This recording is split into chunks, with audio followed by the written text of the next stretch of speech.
Welcome to the Fundraising Leadership Podcast, where we talk about topics related to fundraising, leadership, coaching, and management for professionals in the nonprofit sector. I'm Janice Penning, and I'm here with my colleague Margaret, and we're excited to have a guest today who is Sue McCoy, the Director of Major Gifts at the Stollery Children's Hospital Foundation. Welcome, Sue. Thank you. I'm so excited to be here. So nice to see you, Margaret and Janice. And I said to Janice a long time ago, I'm a long-time listener, first-time caller, but not a caller, a guest. But yeah, thank you for having me this morning. Yeah, we don't have callers yet. That's a fun idea, but yeah. And Sue, I feel like it's very exciting because we used to work together many years ago, and this sort of reconnected us. So it's been really fun to plan this out and to be here with you today. So we're excited to dive into this topic, which I'm sure, Margaret, you'll feel this pain, having been in totally yes, reporting to a board of like, how do we balance our fundraising activities and our leadership activities? So first of all, let's start to what made you want to talk about this? So I actually feel like we don't talk enough about it. And I think it came out of a coaching conversation actually months ago when in the moment I was feeling the struggles of managing a team and reporting up to the CEO and ultimately to the board, but then also having my own portfolio of donors. And I think just in the moment, I was having all these requests coming my way, and I think the struggle that I have with someone like myself in my position is all of those are equally important. And, I know that in many different positions, we always have competing priorities. That's just the nature of our work. But this, I feel, and not just because I'm in it, that I feel it's the most important thing, but I really do feel that for any nonprofit, the position of a director of development that is managing the kind of the fundraising portfolio does find themselves in a challenging position, especially if they have a team of fundraisers. So providing that leadership and managing their own portfolio, and as I say, leading up to reporting up to the executive team, whoever that may be.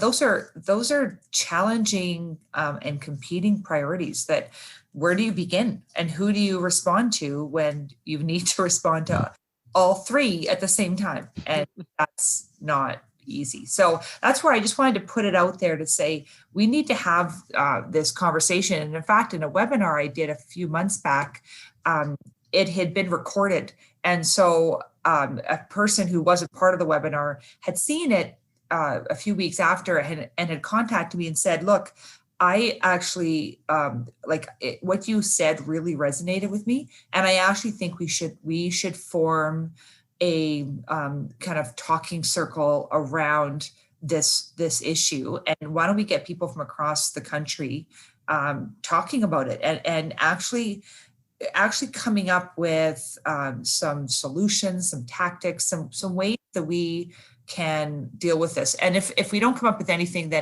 then maybe it's just a support group that we come up with. But anyway, so we're having that conversation right now, trying to figure out how do we build this to be something more than just complaining about it, right?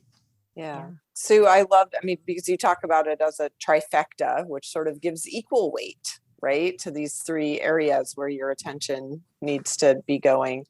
But I am super curious, all of us who have worked in this role, there's a fire burning in every one of these three areas all at the same time. What's worked for you when you've had those moments?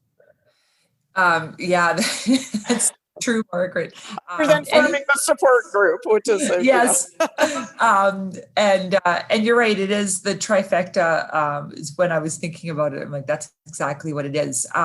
So I'm a huge proponent of communication, and we can sit and try to wallow and figure out what is the next best step. But more often than not, I want to find out, what do I need to do? Who do I need to talk to? And so never underestimate the power of communication. It's so imperative that we find out what's going on, and if it's picking up the phone, and so sometimes, if I've got that donor that needs a phone call, and I've got someone on my team who is desperate for my attention, and then my CEO needs something from me, sometimes it's just a matter of, okay, I'm going to call the donor, going to call my team member, going to call the CEO. It might just be picking up the phone, but as we know, it's not always that easy either. Yeah. So yeah. I've found sometimes some good success with, I don't have time to talk to the donor right now, but at least acknowledging, right? I mean, this is a super tactical, but the email back, like, I got your email, I know you have a question, I'm going to call you later today, that sort of, so that they know you're thinking about them. Absolutely. Yeah. It's funny how I think that's the thing, like when we feel overwhelmed, it's like paralyzing, right? And so especially email, I think, because it's just like when the bombardment, you open it up in the morning and it's like, there's this and there's this and there's this, and it's really easy to say that. So I actually think although it seems simple, Sue, I think picking up the phone is so important, because often like what we do is like we go back and forth on email, or we start down the road of like doing something without really clarifying. I mean, my background, actually, it just makes me remember, like I trained as a librarian originally, and that was like the big thing was like the reference interview. So they're like, just because somebody says they want something doesn't mean that's what they want. Like you actually have to ask a few questions to make sure before you do all the work of helping them find that's the thing. And I think there is something in this about like, we're doing a lot of emailing and not having enough conversations that actually get at the heart of like, what does your staff person need from you? And maybe on the surface, it seems like a tactical thing, but maybe it's actually an emotional support that they need from you. Right?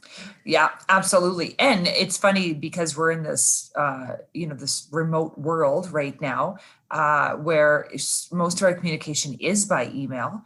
I find talking to people, I spoke with a donor yesterday, for example, and again, you talk about paralyzing, Janice. I know exactly what you're talking, what you're referencing, because this was a donor I knew I needed to call, and it was going to be a big call, and I kept putting it off, and it was paralyzing. I'm like, why is it doesn't need to be this way?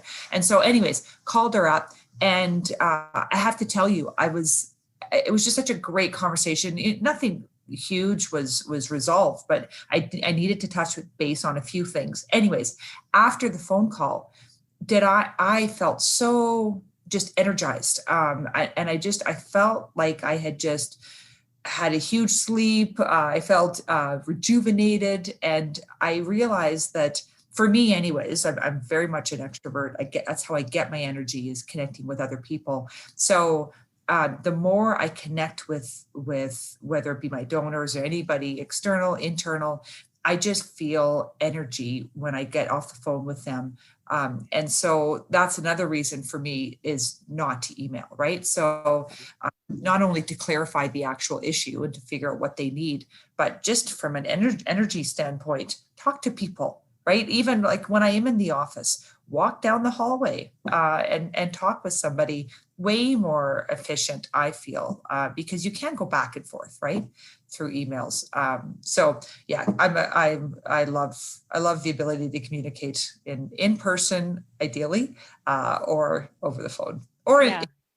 I feel like I've talked to people, through the last year during these times of COVID, and the dread about picking up the phone is actually a little higher because sometimes people are in super unexpected spaces. That you might catch a donor who's just had a loss, or like a stress, or somebody in their family is like you just aren't quite sure what you're gonna call into. How have you handled some of those concerns or situations? Yeah, and that's a good point, Margaret. And actually, not just donors, but even people on my team that I would normally call in a heartbeat, I now think twice. And I'm like, should I phone this friend? Should I phone her? Or should I set up a meeting? There's times I feel like everything now we have to set up, video calls or a phone call, when in fact before I would just phone somebody up. But because most people are at home, they're in their personal space. Like you say, you don't want to catch them off guard. You don't want to catch them in the middle of making lunch with, before they would be in the office. And so you wouldn't think twice about it. So I decided maybe a few months back, I'm like, this is ridiculous. I just need to call people. So I'll pick up the phone and, I don't schedule a meeting with every single phone call that I make, because then it would just be a nightmare. But I'll phone somebody. And the first thing I say is, am I catching you at a bad time? Because, they could be in their car. They could be with their kids, whatever. I don't know.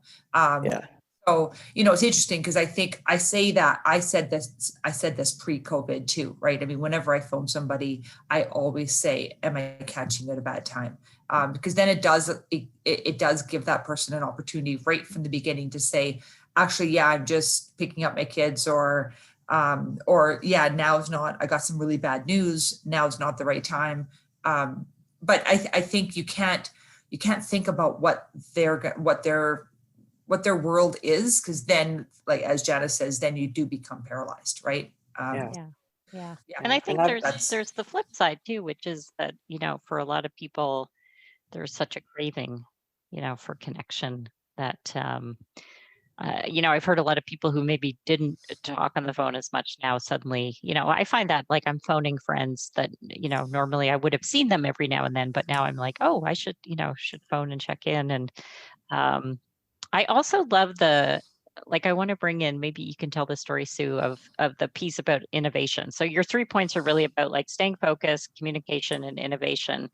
And there's a great story about sort of exactly that, like trying to create something that you thought your CEO wanted and it's not working. And then how like a conversation led to that. So tell us that story and what you learned from that in terms of this pressure to balance. Yeah.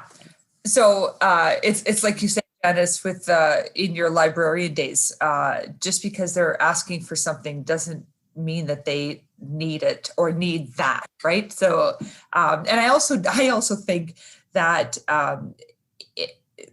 oftentimes we don't know what we need until we have that conversation, and things get flushed out during a conversation, right?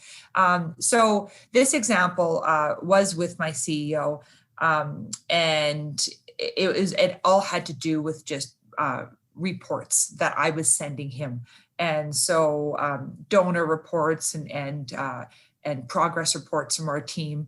And so I was sending him the reports, and he didn't like the way that I was presenting it, just didn't like the visual, I guess. And so I was changing it up and then would revise it, give it to him again, and it was not meeting the needs that he had as he was reporting to the board, and he wanted to see different things. And this must have gone on for 2 or 3 months, kind of back and forth, and then we had a conversation. And he's like, just send me all the data. I'll create what I want. And I'm like, well, that shouldn't be the case. Like that, you shouldn't have to do that. We can figure this out. And so then we had such a fruitful conversation, because then I felt like I was a coach and kind of getting at not just what he wanted to see, but what are you feeling? What's going on kind of beneath all of this? How are you feeling? And what are you reporting to the board? So explain to me that. So there was just a lot of open-ended questions that I was asking him. And what dawned on me was he wanted qualitative info, stuff that could not be on reports, nothing kind of quantifiable.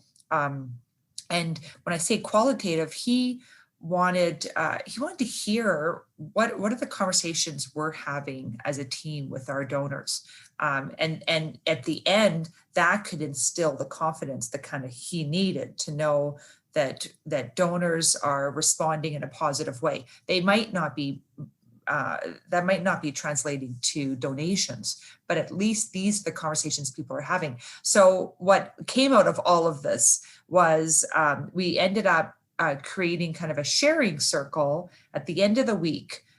My team, now we're of course doing this virtually, but my team will come together with him and our VP of fundraising. And it's not long, it's maybe 20 to 30 minutes of sharing one story that they had that week from a donor conversation. And it's wonderful. And it satisfies the needs of everybody, right? And also at the end of the week, what a great way to end off a week is to talk about stories. And I will tell you, not all of them are super positive. Some are like, not happy with what your organization's doing. And, that's okay, right? I mean, we need those real stories, but it's just a wonderful way to come together at the end of the week. But certainly the CEO feels in the loop about what's happening. And that's at the end of the day, what he needed. Yeah. There's so many things about that I love. And the first is it's just, it's such a great challenge to everybody in the development world who spends several hours every week or every month, putting together reports that literally nobody is actually interested in, right? And we do it because of habit, and they get 90 seconds of airtime at a board meeting or whatever. So I love the creative thinking that said, maybe this isn't the right thing. But the other thing I love about that is that it's really switching the perspective a little about asking, like, what do we need? Not what do we need from our donors, but, what do they need? What can they teach us? What can we learn from these conversations that we're having with our donors? And they're having all these different experiences that you get to aggregate into something now that about the community, about your community. So, that's right. Well, and actually, you bring up a good point, Margaret, is not only is it sharing kind of what people are saying out there, but it's allowing us to then take that information and be strategic as we move forward, right? So it actually, it started out as just being, hey, let's share what people are saying. But there are times when we then find ourselves getting into a strategic conversation, which is a whole other issue, because someone's like, Friday afternoon, to then go into a whole load of work. She's like, I'm not prepared at 3:00 to then start a whole new thing. Maybe we should be doing this Monday. So anyways, but it's been interesting and incredibly helpful, I think, for everybody. Yeah, I think that it's such an important reminder too. That's the thing, like you're talking at the beginning, Sue, like there is so much pressure on your time that that's the thing, like if you're spending time pulling reports, creating reports, redoing reports, it's just like that is time that you could be like coaching your staff, talking to donors, like actually having these meaningful conversations with the CEO. So I think it's just such a good reminder. And like I love how you sort of framed it, Margaret, is like it's just really easy to fall into these ruts of like that's how we kind of do things, that's how we present this information. And I think you said, Sue, you sort of finally got to like, what is he feeling? Right. It was like, there was some kind of frustration and I love how, you were like, no, you're not doing it yourself. I'm going to figure this out with you. We're going to come out the other side. Yeah. I knew that there was something deeper. Right. And I think more often than not, there is always something that is kind of the underlying issue that gets people kind of riled. And so, I think in this fast-paced world, we don't ask enough questions. We don't slow down, and we don't ask what's really motivating this. And so, I had my coaching hat on, and so it's I'm a true believer that we're coaching all the time, no matter, it's not just in these formal coaching conversations. There's so many opportunities to just dig a little deeper. So yes, yeah. That makes me want to ask, because I hear from lots of my clients and lots of development shops, we used to be, right, a whole bunch of extroverts who are chatty and social and who had a kitchen to talk in, or a table or walks to take together. And they're really struggling with how to keep connection within their team. And I'm guessing that you've done some things that are working for your team to keep them feeling whole and social and like they're still part of a family, even with remote work. Absolutely. Yeah, I would say, so it's interesting, Margaret, because when we all went into lockdown, my team was actually a remote team. So I've got 5 fundraisers, all strictly doing individual major gifts. And so it was 2 years ago. So I guess, 2 years before the lockdown. So I guess 3 years ago now, when I had made the move of pushing my team out of the office. It kind of happened mainly because we needed the space. We needed some office space. And so, but I also felt that my team did not need to be in the office. If the majority of our work is meeting with donors, then you should be out. And that meant not working from home. So that's the other clarification. It was a remote team working out in the field, basically. So they would go out with their laptop in the day and be out, whether it's coffee shops and meeting for lunch and out at events, different things. So when COVID hit, fortunately, we had some really good tools already in place of how do you stay connected when you're a remote team. So, and in fact, I had done, I had written something maybe 2 years ago about this, and somebody had said, the fact that you have a remote team, it doesn't really resonate with everybody. Like, it's not really a topic that we need to be talking about. So then it was interesting when this hit, I'm like, oh, really? Because now we're talking about it now. Yeah. Everyone's talking about it. Different little things. And again, I would suggest that, or I would assume that all the listeners have some amazing techniques and tips that they've learned over the last year. The biggest thing is just stay connected, whether that's have Zoom calls. We have, of course, our weekly team meetings, but we also try to have some fun, because that's the difference. Like, our team is just so close. And we've been together in the development world. We know turnover's high. We've been together, most of us have been together for at least 7 years, which is a long time in this world of fundraising. So I credit just the wonderful synergy that we all have together. But that doesn't come without work. And so we do connect in many different ways. So we have a group chat on our phone that any meeting we have, doesn't matter what it is, we'll come out of the meeting, and it's the first thing we'll do is we'll text the group just to say, had a great meeting, had a funny meeting. Hey, this happened. But it's not just about meetings, like different things throughout the day that we'll see. We send a text to be like, hey, has anyone looked outside right now? Like, the moon looks awesome, or that sunset is cool. Or little things that their kids or grandkids will do. It's so important to stay connected when you're not seeing each other every day or every other day. And those little bits of connection go a long way. So that's my bit of advice for anybody as we're working now in this world, to stay connected, whatever way you can. Figure out a way through our phones, our computers. And now, we are now, I don't know where you are in your world and what's happening, but some outside, we had a fire party the other night, all socially distanced. We're allowed to have groups of 10 outside. So there was 7 of us just around a fire and socially distancing. But it was great. It was the first time we'd seen each other, I think, in 5 or 6 months. So that was amazing. Yeah. That was fun. Wow. Yeah. So, as you know, Sue, because you listen, longtime listener, first time caller, We love to give people something concrete to try. And you have this great piece. I really, if people haven't read the blog yet, go back and listen or read the blog. It's 3 ways to balance fundraising and leadership priorities. But tell us quickly about your gemstones, and then give a challenge to our listeners to implement something like that. Absolutely.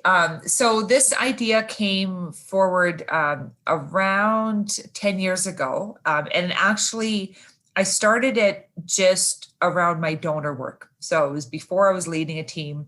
I felt that I needed to be focused, even in my fundraising, managing my portfolio. I knew that I needed to connect with a donor every day. And I needed to make a move from wherever that relationship was. And so in order to stay focused, I had a bowl of gemstones. So back 10 years ago, I just had one color. So I had blue gemstones, and I would come in the office and I would have 5 of them sitting in a bowl. And then on the other side of my desk, I would have an empty bowl. And so I was not allowed to leave my office at the end of the day if I did not have, so I had set up an arbitrary number of 3 gemstones. I wanted to move 3 gemstones from that bowl over to the empty bowl. But the only way that I could move a gemstone was if I connected with a donor. And so the idea was that I would have 3 connections every day with a prospect or a donor, or whatever I defined that to be. And so I loved it because sometimes at 4 o'clock, I'd get busy, as we all do, and sidetracked. I would look and I would see 1 gemstone. And my day was kind of getting close to the end. I'm like, I am not allowed to leave. I'm not leaving until I move 2 more of those over. And so it forced me to be focused and to know that I was doing donor work, because that's ultimately what my job was. So how that evolved then, and as you said, Janice, with the blog, this challenge of this, back to this trifecta challenge that I'm faced with all my different competing priorities, I developed the same system, but I have now 3 colored gemstones because I have these competing priorities of working with these different groups. So one is obviously for donors, the other one is working with my team, and the other one's working with my CEO. And so I put a little less pressure. I still have 3 gemstones to move over, but it's 1 in each group. So as long as I'm talking with 1 donor a day, someone from my team every day, and then touching base with my CEO, and that's always very different too. Depends on where he is at with board meetings and different pressures he has, but it could just be a quick email. So it's always a bit different what that looks like. But at the end of the day, I am moving 1 gemstone from each one of those bowls over to the empty bowl. And sometimes I move 2 from a donor pile, which feels really good. Sometimes I move 5 from my team bowl. And so, it allows me also, which is interesting, and I didn't mention this in the blog, but it allows me at the end of the day to actually be able to visually see where I put my energies. And if I see, wow, I did a lot of donor work today. I touched base with 5 donors. Like, that feels really good. Don't get me wrong, every bowl feels good, but sometimes you just, at the end of your day, you think, God, what have I done? Well, this gives you the visual of, I spent time with my team today. I spent time with my donors, not so much with my CEO, but I did check in once. So as long as there's 1 check-in for each, I feel like I'm balancing. That's the whole thing, is balancing these competing priorities. It's so easy to go a week and not talk to a donor, or to go a week and not talk to anyone from your team if they're not connecting with you. And that's not, it's not healthy if you're not touching base with groups that you should be in order to do your job. So that's how I organize my day. And so my challenge to everyone listening is go out and buy the gemstones. You can go fancy, or you could just go plain. You can choose whatever you want. I got mine at the dollar store, so I invested a lot of money.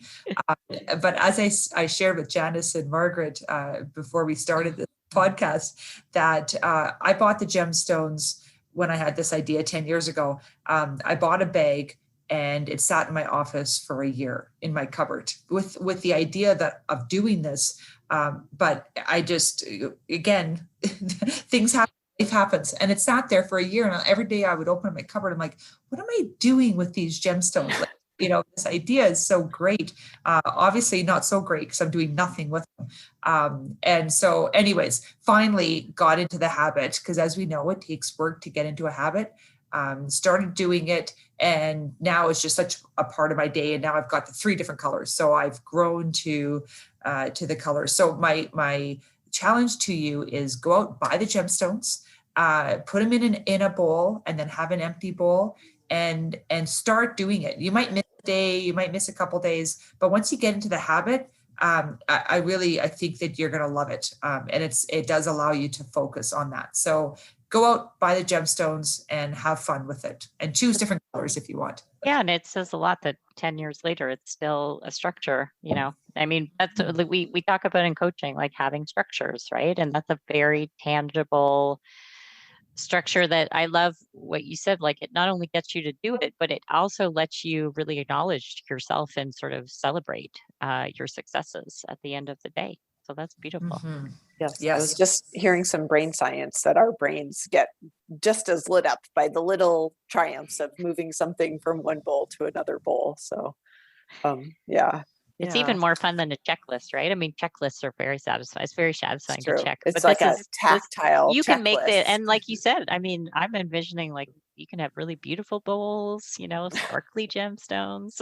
Yeah. Make this you want it. You could spend more than $1. Yeah. Absolutely. I actually had shared this a few years ago with somebody who at the same time was on a challenge from a diet perspective, and had decided that they were going to fill their bowls with M&Ms. And at the end of the day, however much work they did, they were moving the M&Ms over to the empty bowl. At the end of the day, they could eat the M&Ms that they moved over. So that was the incentive, was to eat the M&Ms. I thought that was Sounds funny. like that might produce a workaholic really quickly. Yeah, that's right. Yeah. Sue, thank you so much for speaking with us today. This was so much fun and so much pragmatic advice for people in the development world. So thank you. Wonderful. Well, thank you for having me. It was fun. Yeah. This podcast is brought to you by Fundraising Leadership. We provide unique coaching and training programs that powerfully transform how you work in order to get results. Please subscribe if you haven't already. You can find us on iTunes, Google Podcasts, Amazon Music Podcasts, and Spotify. And if you are enjoying the show, please rate and review us so others can find us. Our resource this week is a free tip sheet called The 3 Hats Leaders Wear, and you can download it from our website, which is fundraisingleadership.org. Now, go put it into practice.